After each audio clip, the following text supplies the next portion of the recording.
it would come as a surprise. The secure communication system transmitting to the Ohio-class U.S. submarine fleet would be the first to receive the command.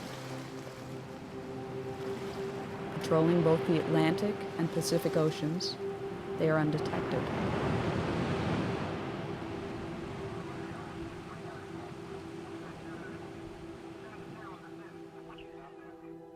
"14 of the 18 warships are equipped with 24 Trident missiles each, Trident 1s and Trident 2s. The remaining 4 are armed with 154 Tomahawk cruise missiles, which can be outfitted with nuclear warheads. The fleet as a whole represents half of the United States' strategic thermonuclear capability. A single Trident II missile is equipped with up to 8 nuclear warheads aboard a multiple independently targetable re-entry vehicle, or MIRV. A single W-88 warhead delivers the equivalent of 475 kilotons of TNT. In the case of a full deployment, the United States could unleash over 400 such missiles with between 6 and 8 warheads each.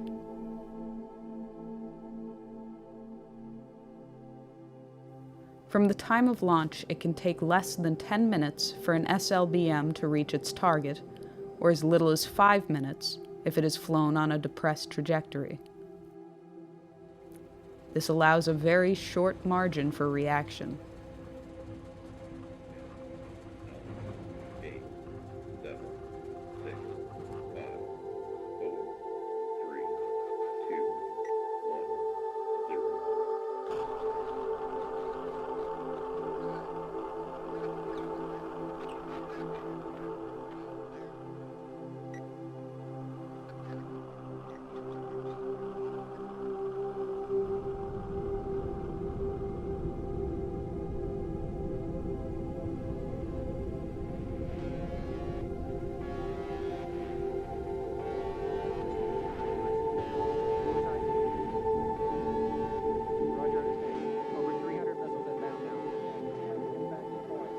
Early warning radar systems in Russia, China, and elsewhere immediately detect the missile plume.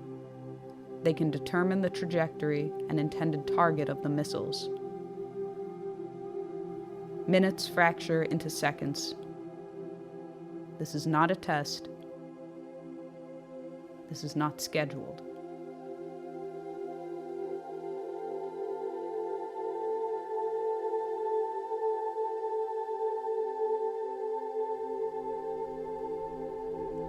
Russian nuclear command and control systems, carried over from the Soviet era, leave little time to opt out or delay a full-fledged response.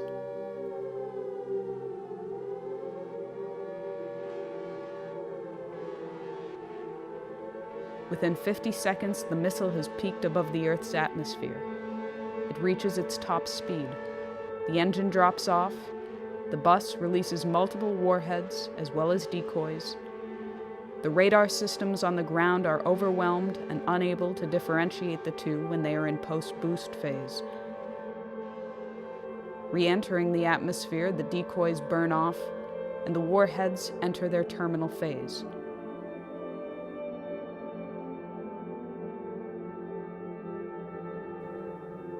It will be less than 180 seconds before they touch down.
that goes off in full in the first shot.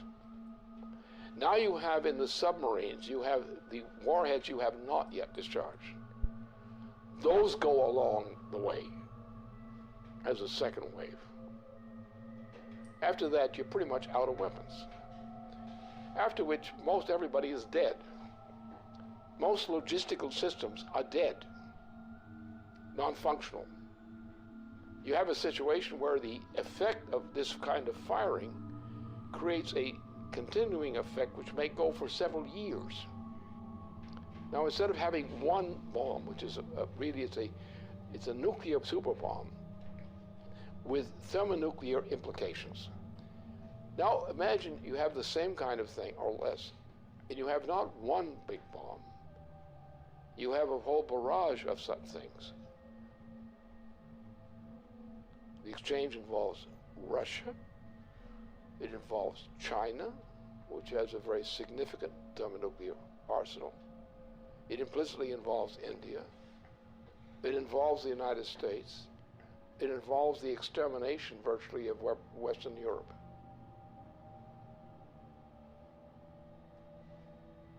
And this is what Obama represents. It's what he's intended.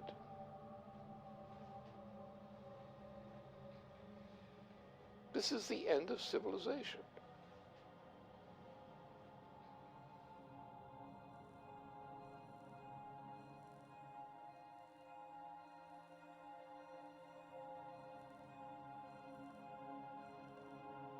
The flash was unimaginably bright. As the rain fell, the wind grew stronger and stronger, and suddenly, probably because of the tremendous convection set up by the blazing city, a whirlwind ripped through the park.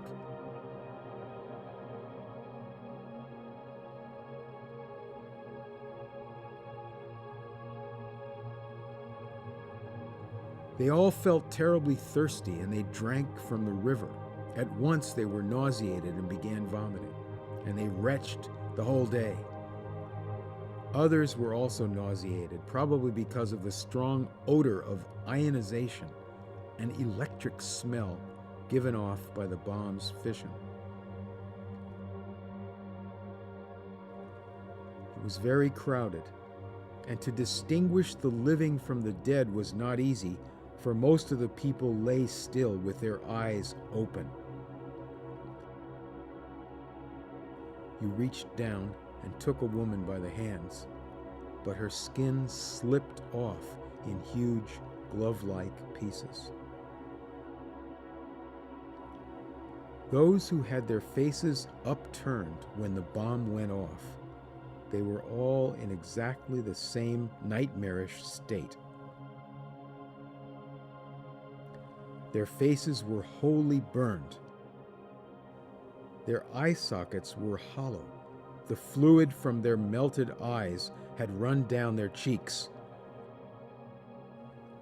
Their mouths were mere swollen, pus-covered wounds, which they could not bear to stretch enough to admit the spout of a teapot.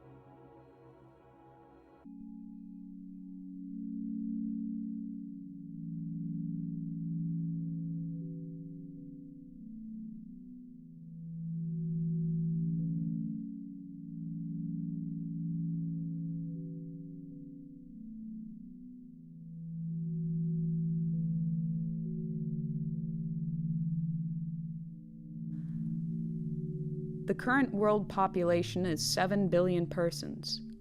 The current global nuclear arsenal is approximately 5,000 megatons. After a full nuclear exchange and the immediate loss of life at the points of direct impact and surrounding fallout zones, the ongoing environmental, climatic, and social consequences continue for years. The dust and soot picked up from fires, burning cities, and other target sites has been compared to a volcanic eruption, but far more long-lasting. A regional nuclear conflict, employing only 0.3% of the global nuclear arsenal, would potentially result in 1 to 5 million metric tons of black carbon that would be spewed into the Earth's atmosphere.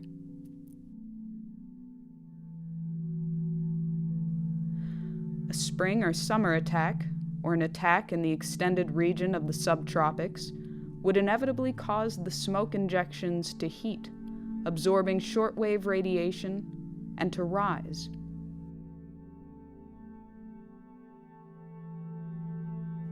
Within a week, what is not washed out immediately in black rain has risen through the troposphere and into the upper stratosphere, where it will remain for many years.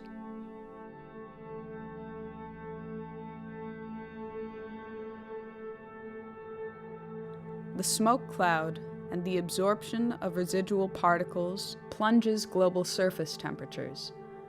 While a regional nuclear exchange could result in global surface temperatures decreasing by 2 degrees Celsius, a large-scale nuclear conflict could alter these temperatures by -7 degrees or more. In the depth of the last ice age, some 18,000 years ago, the temperature difference from today was -5 degrees.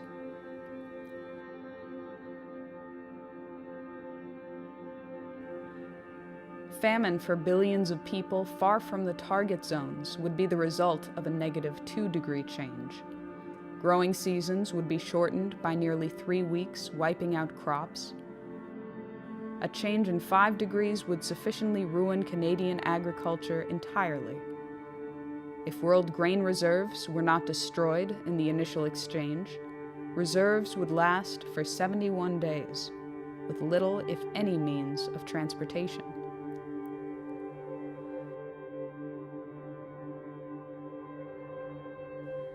The global hydrological cycle would be disrupted due to the rapid climate change, and global precipitation would likely drop by 45%. The total integrated dose of radiation to living things could reach up to half the level of lethality for human beings, even in regions of the world outside the war latitudes. If nuclear installations were targeted, including plants, fuel cycle installations, and waste dumps, and nuclear materials were vaporized, it would create a very long-lasting impact on survivors.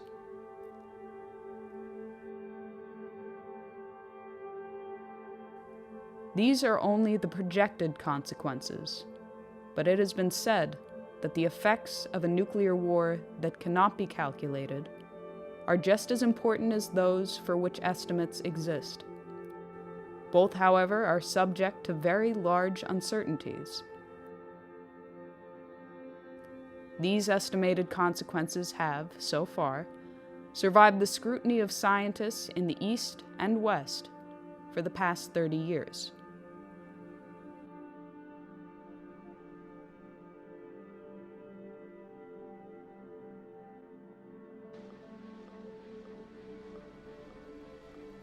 This is a full-scale commitment to an attack on the entire Eurasian continent, especially the Asian side. And it's a military operation with a full panoply of every kind of weapon for general, essentially a nuclear warfare capability, with all components: submarines, various kinds of ships, a vast accumulation of U.S. troops in that whole region, with auxiliary side in. You're looking at World War III, and nothing less than that.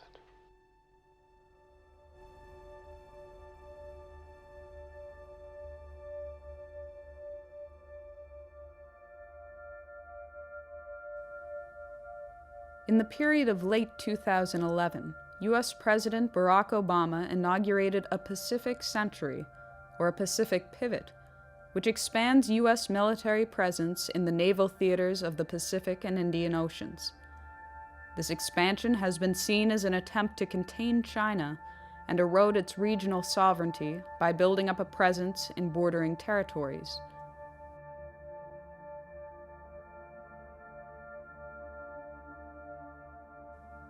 Barack Obama's rebalance to the Pacific includes plans that would take effect over the coming years to station 4 littoral combat ships in Singapore, to obtain increased U.S. access to the Australian naval base at Perth, and increase troop levels at Darwin to 2,500 troops.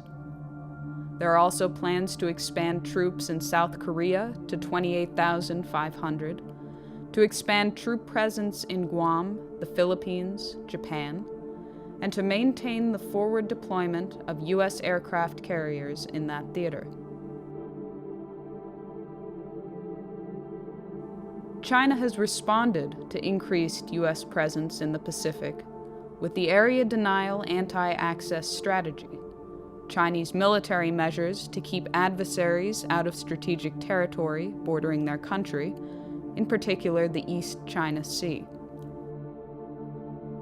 In addition, the Pacific Strategy also includes a missile defense shield, which would be on the soil of South Korea, Japan, and Australia, targeting Asia and the Middle East. As a response to what was seen as an Asia-Pacific arms race, Chinese press indicated that to improve its security, China would upgrade its nuclear weapon capability. They would also develop offensive nuclear-powered submarines with ballistic missile capabilities sufficient to break the interception capability of the U.S. missile defense system. In the spring of 2012, there was further warning that an overarching missile defense system would force China to change its long-held nuclear policy, that China would revisit its policy of no first use and, if threatened, would consider an offensive nuclear strike. We've begun a review that will identify our most important strategic interests and guide our defense priorities and spending over the coming decade. So here's what this region must know. As we end today's wars, I have directed my national security team to make our presence and mission in the Asia-Pacific a top priority. As a result, reductions in U.S. defense spending will not, I repeat, will not come at the expense of the Asia-Pacific. My guidance is clear. As we plan and budget for the future, we will allocate the resources necessary to maintain our strong military presence in this region.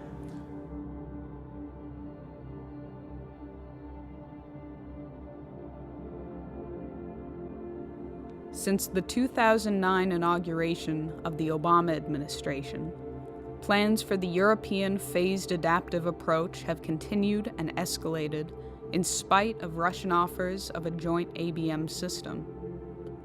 In May 2012, NATO announced that Phase 1 of that system was operational.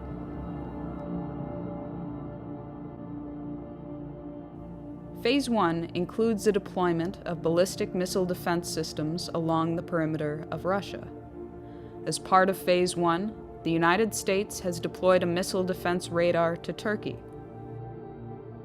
As of March 2011, an Aegis ship with BMD capabilities was deployed to the Mediterranean Sea, where it currently maintains a presence. An agreement was reached with Romania to host a U.S. land-based BMD interceptor site. Agreements were also reached with Poland to host a similar site. The existing naval facility in Rota, Spain, also agreed to host 4 U.S. Aegis destroyers, each with BMD capabilities and equipped with Tomahawk missiles able to deliver both conventional and nuclear warheads.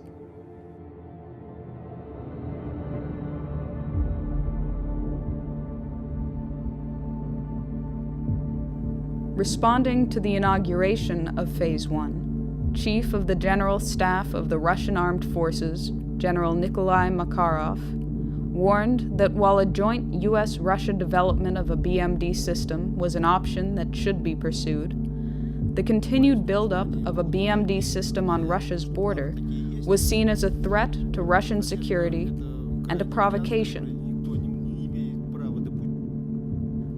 The military would, therefore, consider a preemptive strike against the sites from Kaliningrad using Iskander missiles, truck-mobile, nuclear-capable tactical missiles with a range of up to 400 kilometers. Размещение новых ударных вооружений на юге и северо-западе России. Для огневого поражения комплексов противоракетной обороны, включая развертывание ракетного комплекса «Искандер» в Калининградской области, представляет собой один из возможных вариантов разрушения инфраструктуры ПРО в Европе. С учетом дестабилизирующего характера системы ПРО, а именно создание иллюзии нанесения безнаказанного разоружающего удара, принятие решения об упреждающем применении имеющихся средств поражения будет приниматься в период обострения обстановки.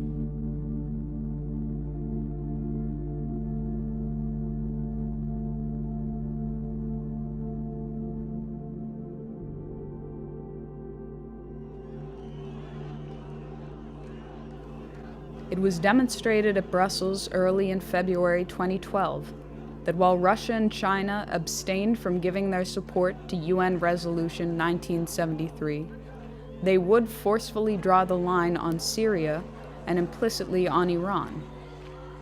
That future interventions or regime change operations in violation of the United Nations' professed commitment to defend the sovereignty of all independent states would no longer be tolerated and would be countered by force if necessary. Параметры, которые прописаны в этом договоре. Одновременно будет развернута очень широкая работа к тем, чтобы все страны или весь ядерный клуб, который очень обширен сейчас, подключились к этому договору. Мы понимаем, что так нельзя. Я уже не говорю, что в какой-нибудь момент такие действия, которые подрывают государственный суверенитет, могут закончиться вполне себе такой полноценной региональной войной. И даже, никого не хочу пугать, с применением ядерного оружия.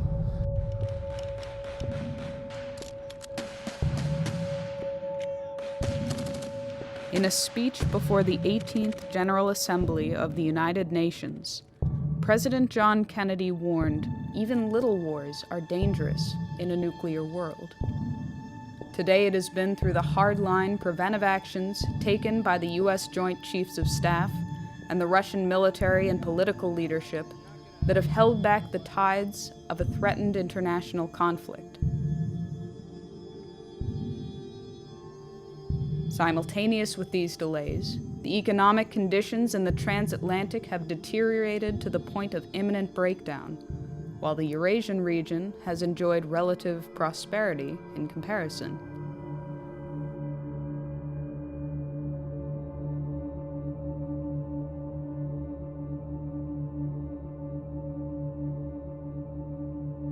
Since the hyperinflationary measures started in 2008 and continue unabated to this day, the transatlantic economies are in ruins and no longer maintain the semblance of economic power they had 30 years ago. Similarly, NATO no longer maintains the military power it had during the Cold War.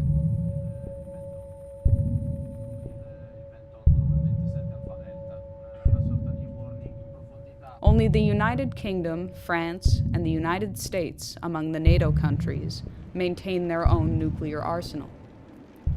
France is believed to have a nuclear stockpile of 300 warheads. And Britain maintains a stockpile of 225 with 160 active nuclear warheads.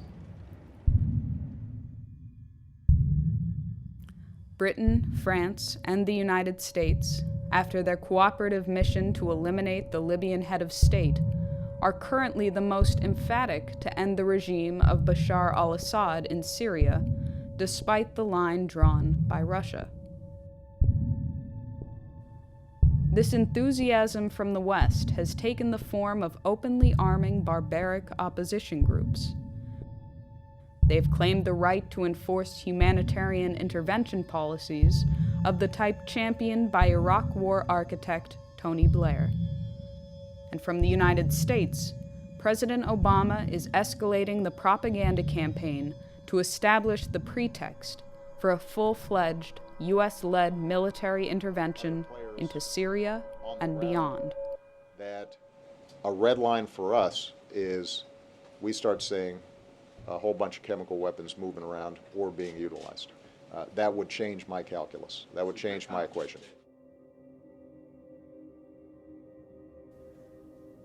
If world war were the intention, a Middle East attack would immediately engage the world powers of Russia and China. Inevitably, the United States would employ the greatest assets of its nuclear arsenal. The trajectory of a ballistic missile launched from the Pacific Ocean or Atlantic Ocean, the normal patrol areas of the Ohio-class submarine, would most likely cross China or Russia, assuming the target to be somewhere in the Middle East or Asia in general. This has two significant implications. First, the U.S. would have to inform Russia or China of its intentions prior to initiating a strike from a submarine, if either of those two nations was not the intended target, which blunts the effectiveness of the strike. Second, the launch acts as a datum for the submarine itself. If the launch platform is also carrying nuclear weapons, the effect of launching a missile makes the entire submarine and its nuclear payload more vulnerable. Assuming that other nations have been informed of an intention to launch a strike from a ballistic missile submarine, this may afford a nation an opportunity to actually destroy the submarine. For these two reasons, it is unlikely that any U.S. president will execute a non-nuclear strike from an Ohio-class submarine on strategic deterrent patrol.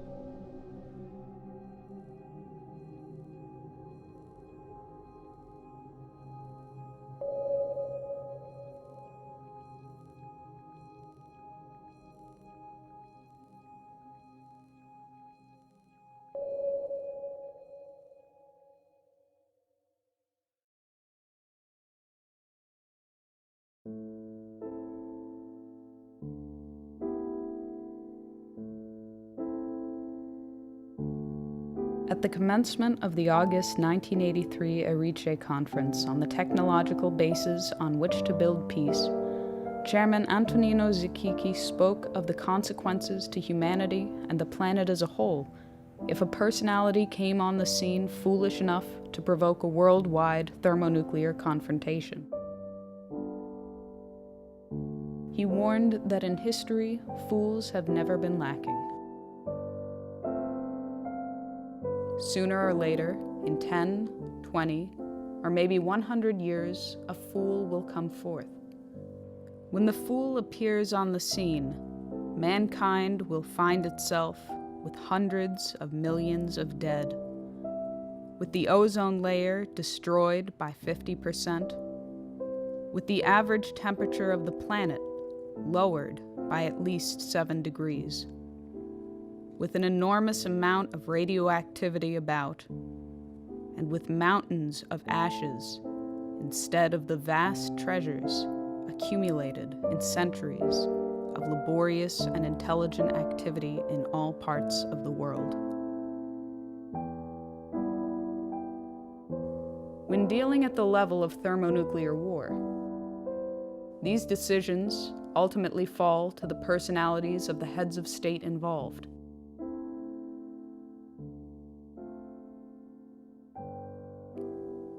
When the American people chose Dwight D. Eisenhower to lead the nation, it was his handling of the Suez Crisis which drew us back from what would have inevitably escalated into nuclear war.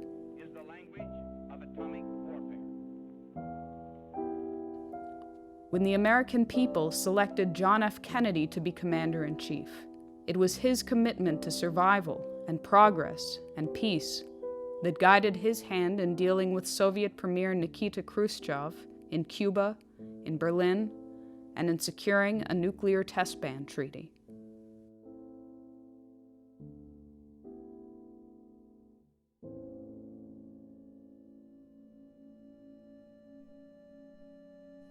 Today, the American people have chosen Barack Obama, who, at the earliest phase of his presidency, was already moving the apparatus into place that could and would trigger a worldwide nuclear holocaust. Obama, on his part, is clinically insane. His state of mind, as manifest, is that of a clinically insane person. And it's a clinical insanity of the Nero type. So therefore, he is in a mood and on a road toward his own self-annihilation, whether as a personality or even more drastic measures. That is coming. This man is a type who's capable of suicide. This may be the first clear suicide case in the U.S. presidency. He's in the direction of getting there. Whether he actually gets there, the fact remains he's now developing rapidly in that direction.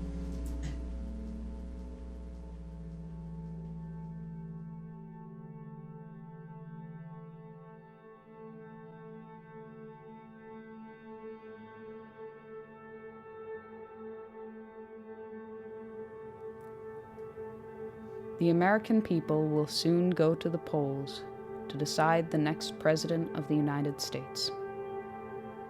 Recent estimates and reports indicate that the United States military, in particular the U.S. naval capability, will be at its peak deployment capacity in the coming months before elements are retired, phased out, or cut from the budget.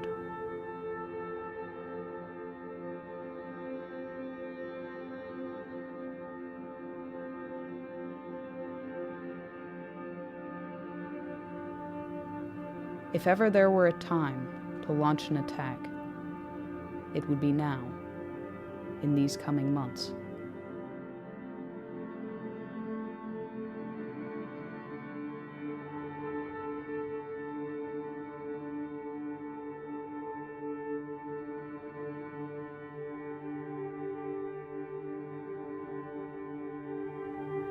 If ever there were a time to prevent such an attack, it would be now,